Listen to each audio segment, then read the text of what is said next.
N13 কেন বসালে? এই যে 12 আছে 12 আছে দেখো। N13 কেন বসালে? N12 হবে। এখনই ফাঁকি মারছিল। আমি এখানে আম্পিয়ার আছি। পরের ঘরটা এখনো সেই ঘরটা কেউ দেখতে পাচ্ছে না চোখে। কেন আমি বুঝতে পারছি না। দেখা যাক কে পাবে পরের 2000 টাকা কে পাবে। যা ওই যে ওই ঘরটা তোমরা কেউ দেখতে পাচ্ছিল না প্রথম থেকেই। তো বস দর্শক বন্ধুরা আপনারা একটু কমেন্টসে বলুন চালাক কে এদের দুজনের মধ্যে, অবশ্যই কমেন্ট করবেন। টি এখনো এগিয়ে আছে, এন পিছিয়ে আছে। দেখা যাক 15 হলো তোমার, টি এর 16 হয়ে যাবে।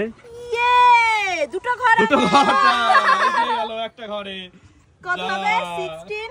তোমার হচ্ছে 16 আর 17। দেখা যাক কে জেতে গাইস শেষ পর্যন্ত, কে জিতবে, কার কপালে উঠবে এই 2000 টাকা। দেখা যাক।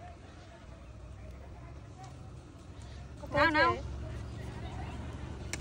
16 17 তোমার 17 হবে। 17 দেখা যাক কে জেতে গাইস, এবারই তো লাস্ট খেলা। দেখা যাক কত হবে আমার? এন হচ্ছে 18 হবে, 18 টিউ হচ্ছে 18 হবে। সো গাইস খেলা লাস্টে ড্র হয়ে গেল। 2000 টাকা আছে, দুজন ভাগ করে নাও 1000 1000 করে। সো গাইস একটুখানি ভুলের জন্য কেউ না কেউ একজন জিততে পারতো, কিন্তু দুজনের মাথায় কিছুই নেই গাইস, সেই কারণে দুজন সমান সমান হলো।